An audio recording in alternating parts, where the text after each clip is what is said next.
Introducing in the red corner, weighing at 65.5 kilos, representing Kelly's MMA, Charlie Bishop.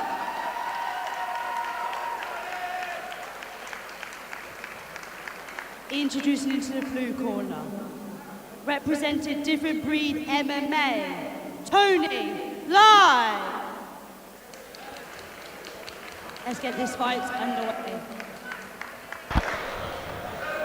Let's go, let's go, let's go! Tony Lai, Charlie Bishop. Cool fight shorts on him with the Carnage ones. You know what, because I was just saw his gum shield. He's got a Deadpool gum shield as well. Oh, that's classic. That's cool, that is. Big Marvel fan. Big Marvel fan.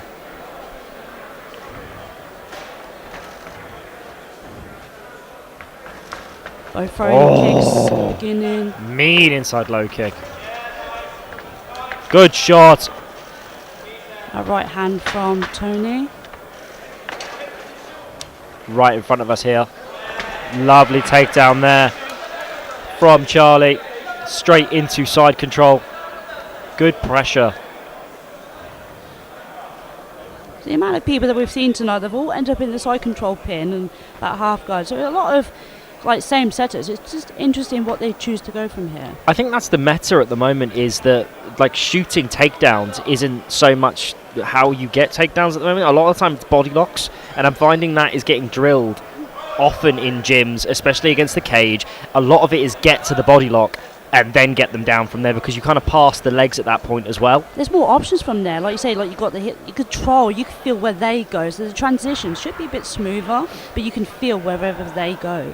I think everyone is also so used to sprawling and defending singles and doubles that it's kind of moved past that. And I reckon in probably like 5 years' time, everyone's going to be shooting singles and doubles again. Oh, again, yeah. Back up, oh, nice. Good shot there. Good shot. I thought. See, that's where MMA actually is. It's the cage and then the slight time it takes between grappling and striking when you can land those shots, because in the other discipline sports, they aren't there, and that is not available. So it's those little breaks of where people have their jiu-jitsu head on or their grappling head on, and then they stand up and then they put their boxing head on. Yeah, I couldn't agree more. Like you said, like when you're in here, you've got to be that mixed martial artist. Like you can't play just jiu-jitsu or wrestling. And here now, this is MMA grappling, not just jiu-jitsu. Oh, 100% agree. 100%. Good shot. Good shot selection. Really good shot selection from Charlie so far. It's like Tony is just trying to create that little bit of space just to come out a little bit. Like you say, like he's just trying to. You know, he wants to wrap that arm, but like just getting sweaty now. So you've really got to try and scramble up from here. Extremely. We've got 30 seconds left of this round. Let's see if one of them can make something happen. Really get a stamp on the round. You can see like Tony's got to go for like a Kimura submission grip here. Yeah, that Kimura trap's always really valuable because it makes them have to move and work, and then you can get the sweep out as well. 10 seconds left. Big damage in order to steal the round is needed. Lovely shot there. Oh, hammer fist. Yeah. Good end to the round there. Might have nicked it for himself with that damage. They say like who was working the most in that round. Like you say, like if it was like Charlie, like he snapped the last bit of the round for Tony. So it's always what's the lasting impression? What's the last thing the judge sees? Even if it's been close the whole round and you've been up, if the last thing they see is you on your back getting your head smacked in, that probably will sway it. Yeah, it definitely, you can say like you would just end up on your back, like you can literally just snatch it like that. And it's such a highly scored position, because sitting with you in top in guard is very different to the other person being in mount, landing big hammer fists. It wasn't a mount of where they were little rabbity shots. They were big shots being landed. And let's play the game of what if that lasted another 30 seconds. Oh, well, for sure. You never because know. We saw what happened when you were in guard, and it went 30 seconds longer, and we're still here, but we don't know. So always that lasting impression on the judge. And they're human at the end of the day. People have opinions, and they have likes and dislikes.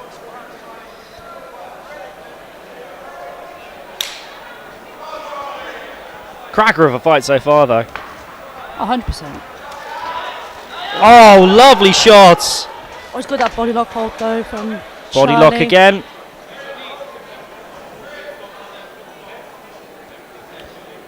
Charlie needs to try and shuck him over to his right to try and get the weight forwards over in front of his toes. While the weight is still on top of this base here, he's not going to be able to take him down. He needs to, instead of trying to lift and pull, he needs to just shuck him over a little bit. So he's just trying to get him off balance, like you say, like just putting all the weight distribution all on one leg. You can just feel the difference. When he's on one leg like that now, pull him backwards. There we go. Oh, Reversed him.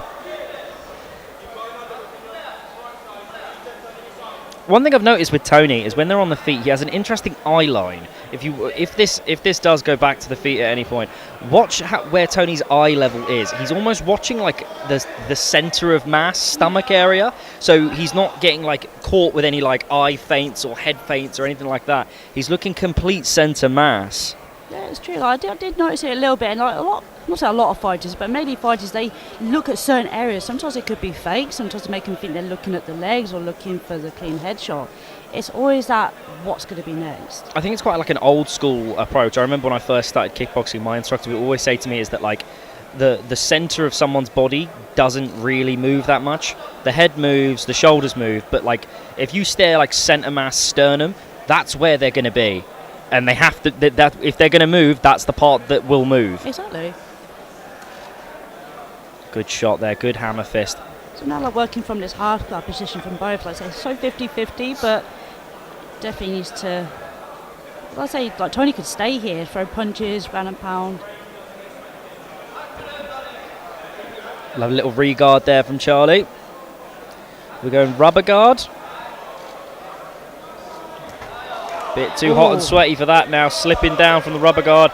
Good ground and pound shots. I say, like Charlie's as well, like he's a bit active on his back as well. Like, ooh. Yeah, I do like seeing that rubber guard mission control style of jiu-jitsu, that 10th planet Eddie Bravo, because it is applicable for MMA and it breaks down posture quite nicely, especially if you've got the flexibility for it. You can really start like developing your game from bottom and being able to be a little bit more active off your back. Good shots though, big hammer fists.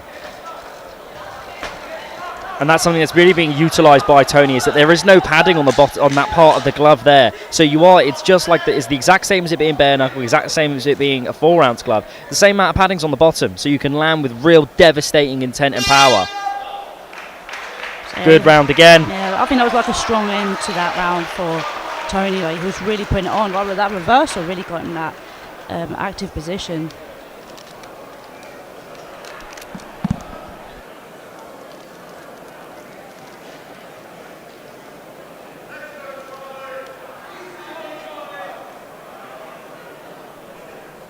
So look at both fighters now, they're really taking in from that second round. So now it's either, for them it's going to be another grappling situation. And like for Charlie, like to set up some strikes as well, because he's got that longer reach. He's just got that little edge reach from Tony. So you should really try and put it on a little bit and just try and stay aware of the takedown from Tony, the counters. Charlie really needs to go here. If I was in his corner, that's what I'd be telling him, because regardless, he's either 2-0 down or it's 1-1. And he needs to go now. He's either be looking to really get a stamp on this round or realistically get a finish.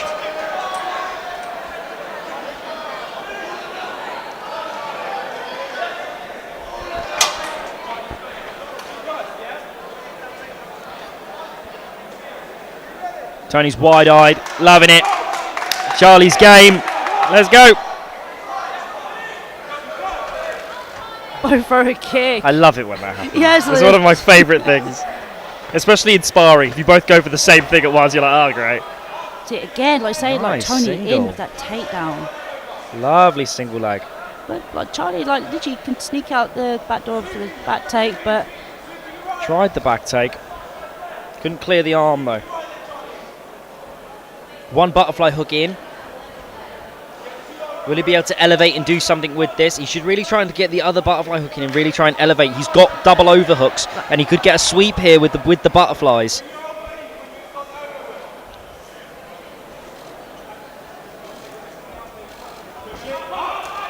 Good shot Yeah. selection then again. And here we go. Do we have another choke? So it's Oh, that in. looks like it's really... Really sprawled him out. And another finish.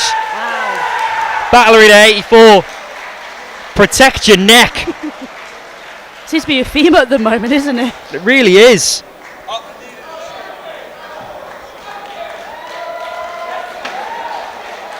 Everyone needs a neck like the heavyweight Mads Otterson now. That's the only way you could defend against chokes nowadays, apparently. Great fight, great performance by Tony Lai.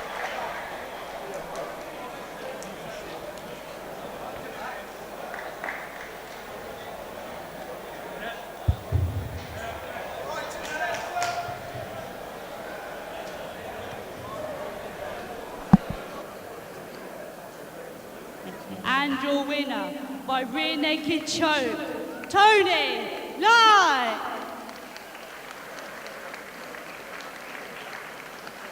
Well done to both fighters in the cage.